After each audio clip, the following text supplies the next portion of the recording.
At the funeral alone, I read a letter he wrote to his mistress the night before he died. My husband looked at me in horror as I said, "So you were cheating before he even passed." Then I handed the letter to his mother and walked out. I never imagined I'd be the one to cause a scene at a funeral. I always thought of myself as the kind of woman who handled things privately, with grace and quiet dignity. But when I stood there in that church, clutching a letter that shattered every illusion I had left, there was no grace in me. No quiet dignity. Only rage, betrayal, and a sickening clarity that my life, my marriage, had been nothing more than a carefully constructed lie. It wasn't the kind of betrayal you expect. Not a slow unraveling, not distant glances, or a growing coldness over years. No, Malcolm had still kissed me every morning, still wrapped his arms around me at night. He had still told me he loved me. He had still made love to me, still whispered secrets into my ear, still held my hand at our daughter's college graduation like we were the proud parents we pretended to be. But the truth? The truth was that the man I buried had been planning to leave me. And he had planned to do it the very day after I buried him. The day before Malcolm's funeral, I went to pick up his belongings. The coroner's office handed me a small plastic bag, his watch, his wedding ring, his wallet, and a letter folded neatly inside an envelope. My name was written on the front in his familiar handwriting. I sat in my car for a long time before I opened it. My fingers trembled as I unfolded the paper, expecting, hoping that it was a final message to me. A love letter. A goodbye.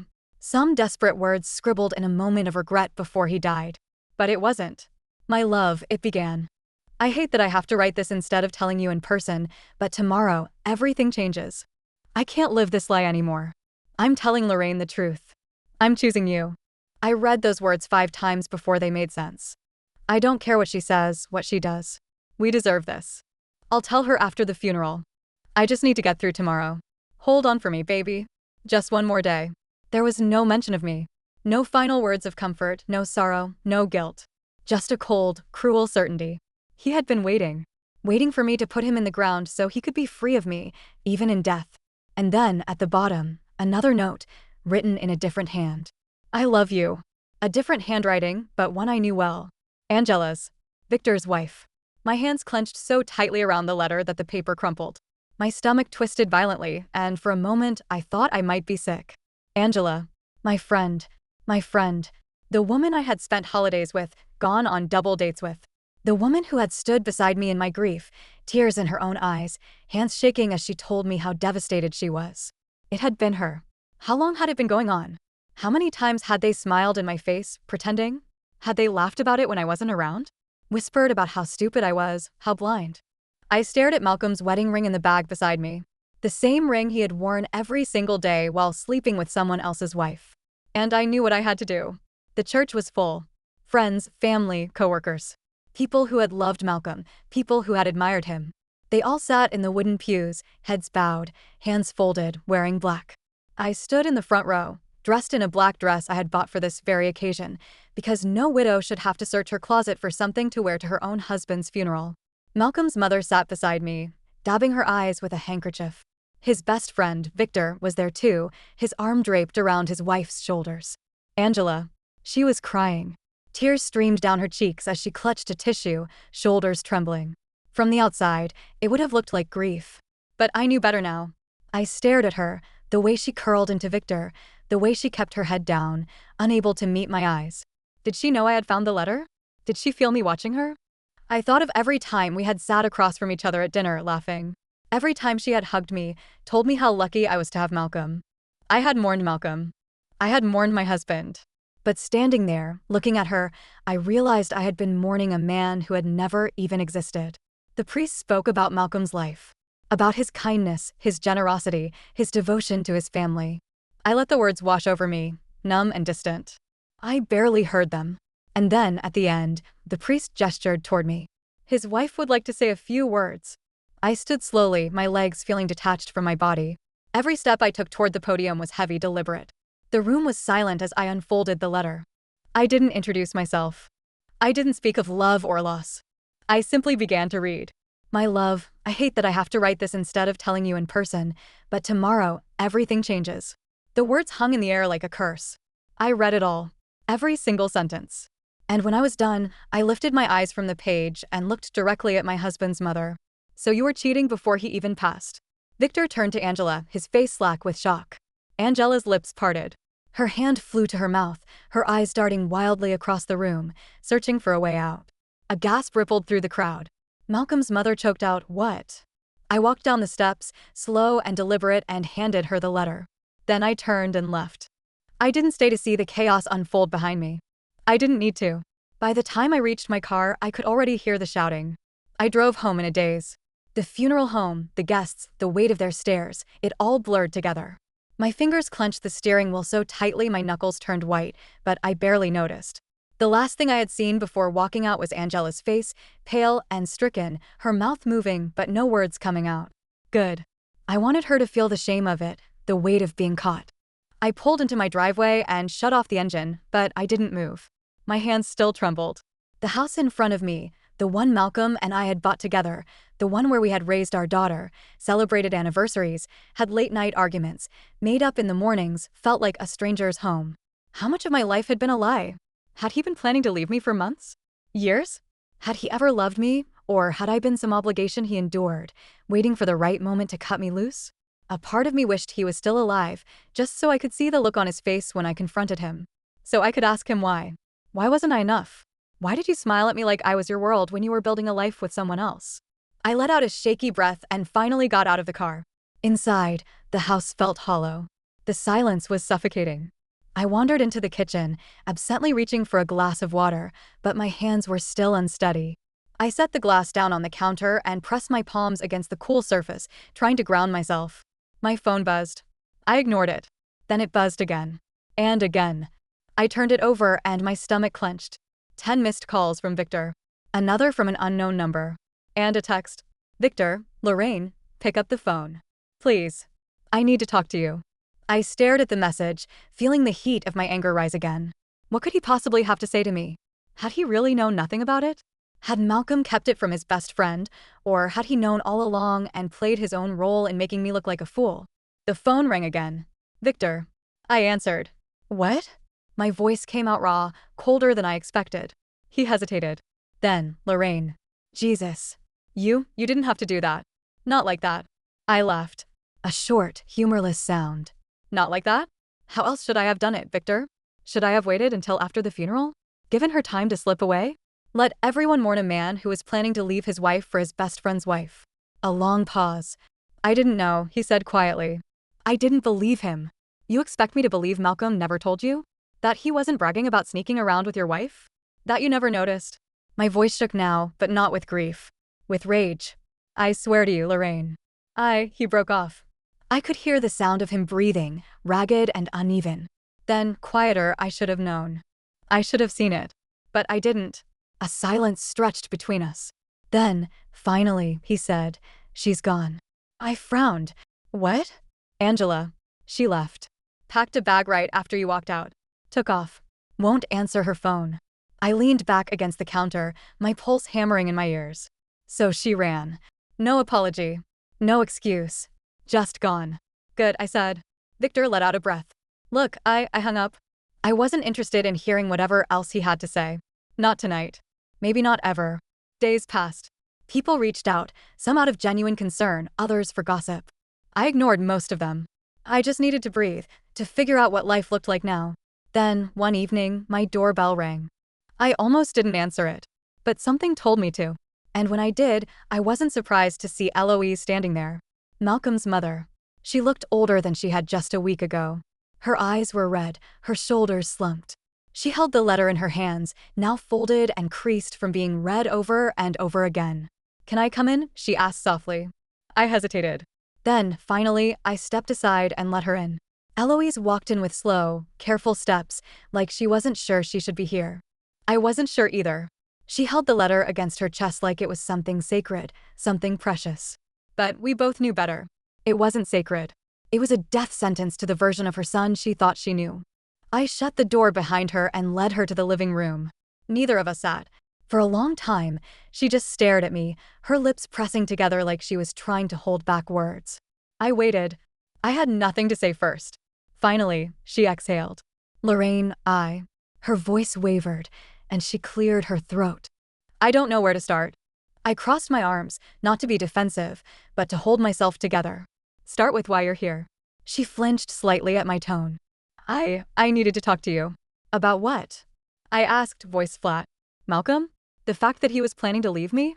Or are you here to ask why I did it? Why I read it out loud? Eloise shook her head quickly. No. No, Lorraine, I'm not here to blame you. Her voice cracked on the last words, like saying them hurt her. I don't understand. This letter, she held it up slightly. It doesn't make sense to me. That wasn't my son. My stomach twisted. Wasn't he? I didn't say it. She looked down at the letter, running her fingers over the creased edges. I raised him better than this, she whispered, more to herself than to me. I let out a breath, feeling the weight of my exhaustion settle into my bones. I thought I knew him, too. Eloise's chin trembled. Do you think he ever really loved you? I swallowed hard. The question I had been asking myself over and over again since I found that damn letter. I don't know, I admitted. I thought he did. I thought we were happy. Or at least, I thought we were solid. Her breath shuddered as she sat down slowly on the couch. I keep thinking back, trying to see if there was a sign. Something I missed. Something I could have done too. She cut herself off, pressing her fingers against her lips. I sat across from her, watching the way her hands trembled. This was hard for her. As much as I hated Malcolm for what he had done, I couldn't deny that losing a child, finding out the child you loved wasn't the man you thought he was, had to be its own kind of hell. How long do you think it was going on? She asked finally. I shook my head. I don't know. But it wasn't new. I hesitated before adding, the way he wrote to her, it was like she was his real home.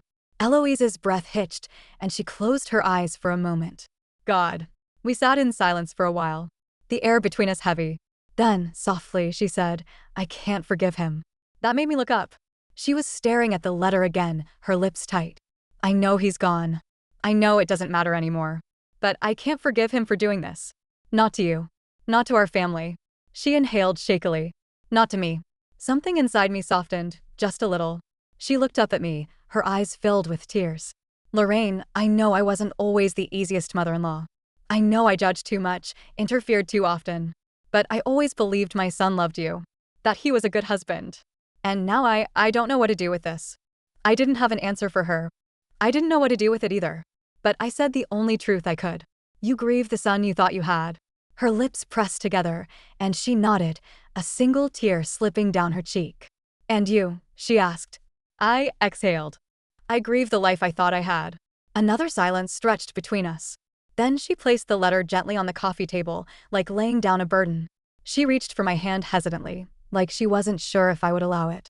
I let her. We sat there like that. Two women, grieving different versions of the same man. And for the first time since I found that letter, I didn't feel completely alone. The days passed slowly after that. I barely left the house, only stepping out for the necessary things: groceries, bank visits, errands.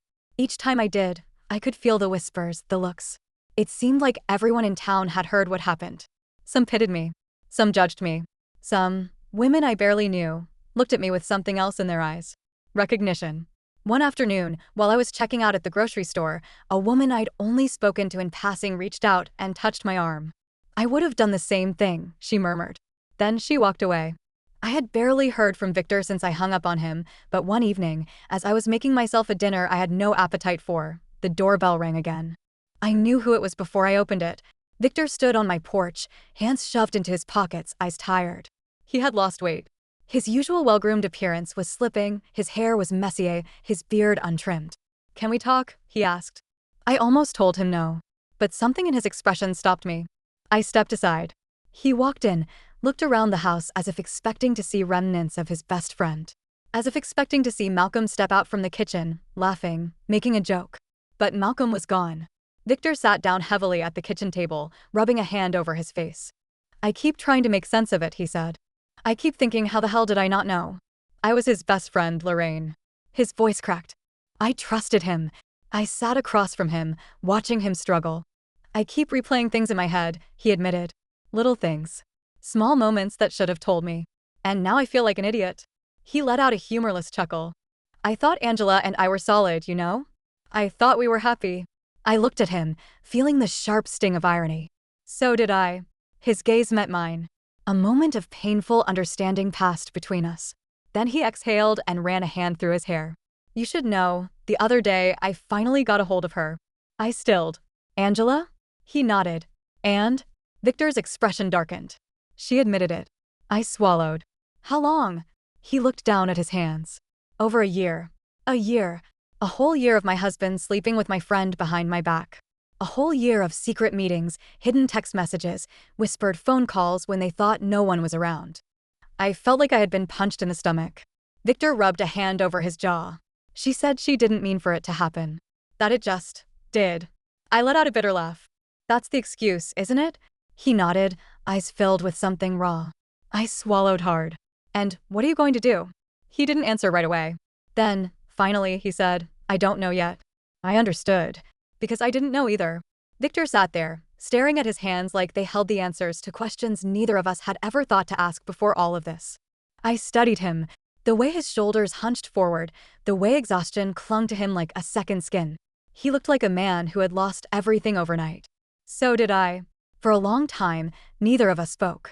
Then, finally, I asked the question that had been burning in my mind since he said Angela had admitted it.